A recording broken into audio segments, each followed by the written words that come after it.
The conflict in Vietnam seemed to encompass all aspects of modern combat in the 1960s and 70s, from guerrilla fighting to armored warfare, from technologically advanced airpower to tiny four-man boats armed with machine guns.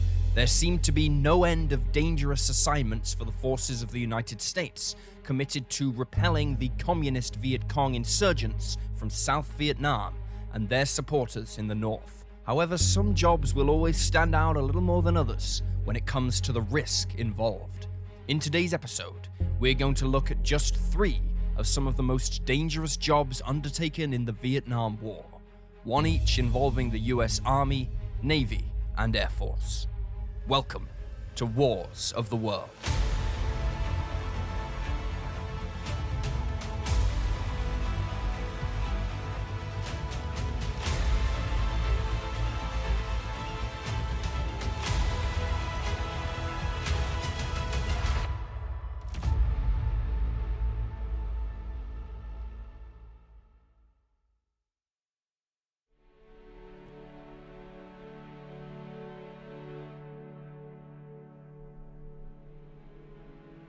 For centuries, the people living in Southeast Asia relied heavily on the Mekong River for transport, with it acting like a natural highway through the dense jungle. Ranked as the 12th longest river in the world, the Mekong stretches some 3,050 miles and runs from China through Laos, Cambodia, and eventually into South Vietnam, where it empties into the sea via the sprawling Mekong Delta. The delta itself comprises of hundreds of small rivers spread out over a 15,600-mile area and has long seen heavy boat traffic in the form of junks, sampans, and rafts. For the communist Viet Cong guerrillas, the Mekong Delta was a vital logistical hub which they used to transport men and equipment across South Vietnam, blending in with the so-called boat people so as not to attract attention. From the start of combat operations, the US Navy was tasked with locating the Viet Cong transports and capturing, or if necessary, destroying them and their crews, to starve the Viet Cong forces of their supplies. But there was a problem. The Navy's existing patrol boats were designed primarily for use in deeper waters than those encountered on the Mekong, where mud and vegetation could easily foul their propellers.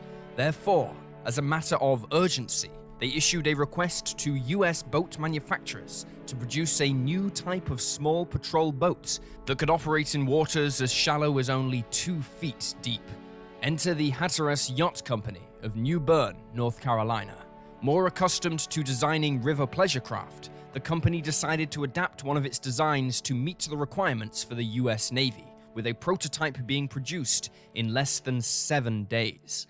Built by the United Boat Builders Company of Bellingham in Washington, the new boats were designated as Patrol Boat River or PBR Mark I, this eventually giving way to the nickname PIBR. The PBRs were 31 feet long and powered by twin diesel engines, which produced forward thrust via underwater jet pumps as opposed to conventional propellers. Additionally, instead of a rudder, the PBRs were steered by turning the nozzles for the jet pumps, making the PBRs extremely agile.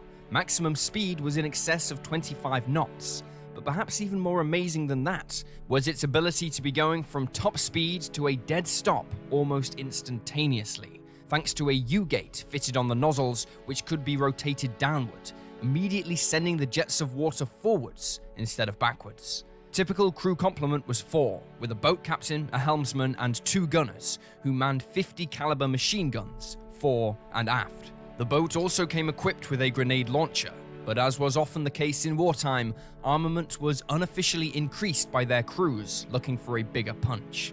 These boats undertook stop and search inspection of junks, rafts, and sampans, looking for their elusive enemy, while constantly aware that even the most innocuous-looking craft could be harboring a VC fire team armed with AK-47s and RPGs. The men who served on the PIBRs were enlisted men, either looking to improve their chances of promotion or simply men wanting to experience the sting of combat. In either case, there was plenty of experience to be had, for very quickly, the Viet Cong recognized the threat these boats posed to their operations, leading them to set up ambushes along the river, while in some cases, the PBRs and VC boats engaged in running gun battles with each other. The The fighting was as intense as any taking place on land, with the patrol boat crews accounting for over 1,000 communist guerrillas killed in combat in 1967 alone. But this, of course, came at a price. American statistics show that 1 in 3 sailors assigned to the PBRs were wounded or killed in combat during their tours of duty. But there was never a shortage of volunteers from the Navy's big ships looking to get a piece of the action. As the crews gained experience, they adapted their equipment and tactics to counter the Viet Cong. Boats operated in teams, spread out along the river, so if one boat was ambushed, the supporting craft could race in and assist. Eventually, air support in the form of Navy UH-1B Hueys reconfigured as gunships began working in conjunction with the boats, bringing heavy firepower onto any engagement. The crews also began receiving more capable PBR Mark IIs, which addressed many of the shortcomings in the original model that appeared during combat. In their vital role, the PBRs destroyed or captured some 6,500 vessels supporting the Viet Cong campaign. They also undertook combat rescue operations, supported special forces teams, and even delivered humanitarian aid to South Vietnamese towns and villages cut off by communist forces. For their courage, the PBR crews were both highly decorated and respected, with 2 receiving the Medal of Honor, the highest award for valor in the US Armed Forces. 14 others received the Navy Cross, the second highest award in the service, while untold numbers received Silver Stars, Bronze Stars, and Purple Hearts.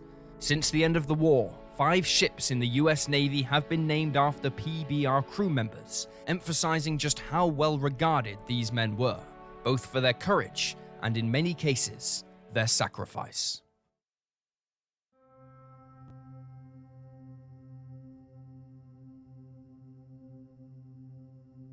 As soon as the US involvement in Vietnam changed from military assistance and training to a full combat role, US President Lyndon B. Johnson authorized a massive aerial campaign against North Vietnam, dubbed Operation Rolling Thunder.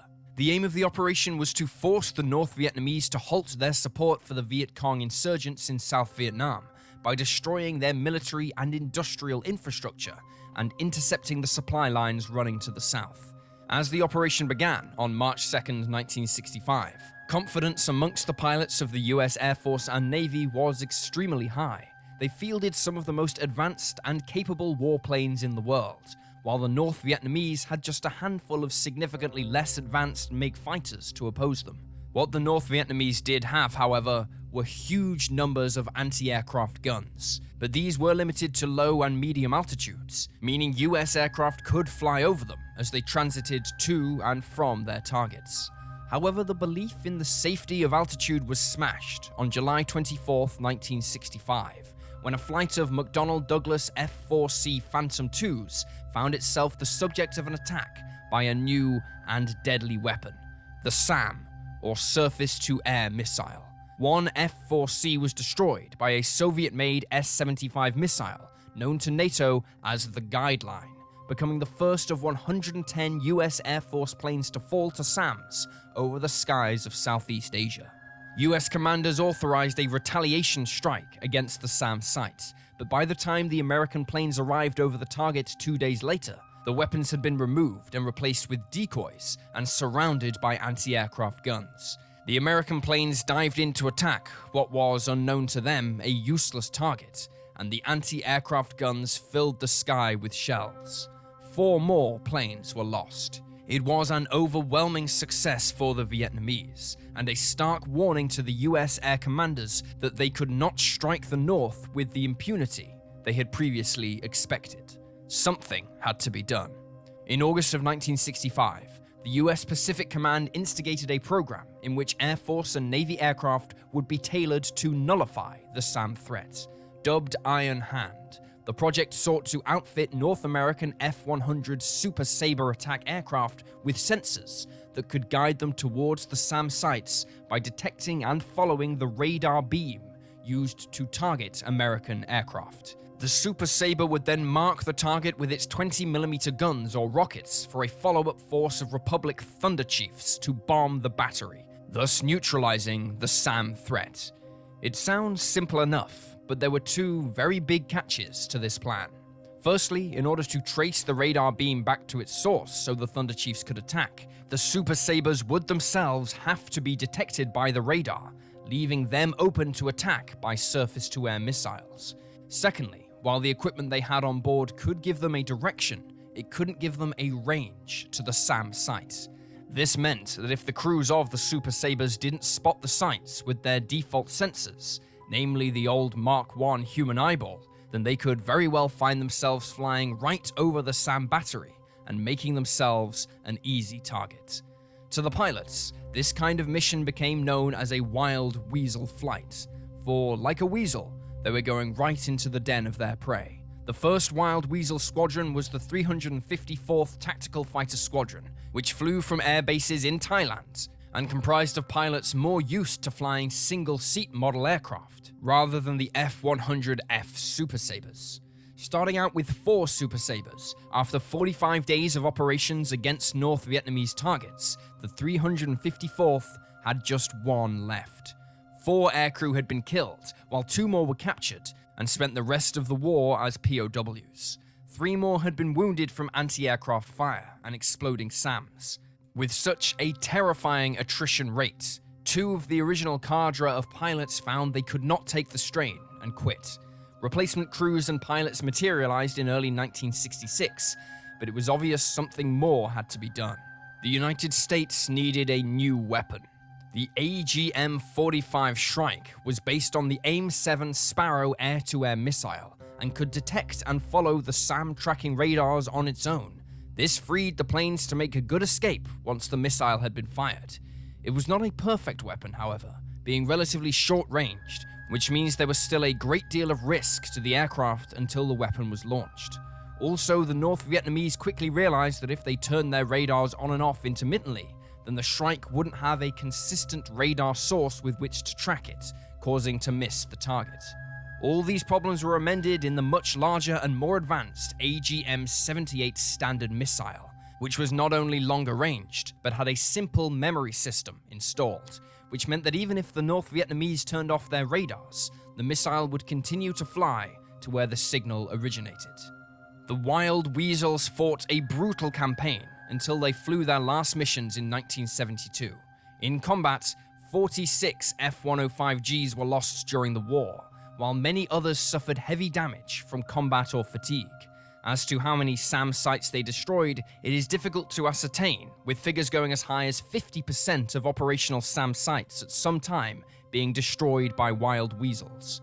What is certain, however, is just their mere presence severely hampered the North Vietnamese missile operators' ability to target strike aircraft, and the weapons and tactics developed over the skies of Vietnam laid the groundwork for the next generation of Wild Weasel, the F4g Phantom II, which enjoyed unprecedented success against Iraqi missile sites during the 1991 Gulf War.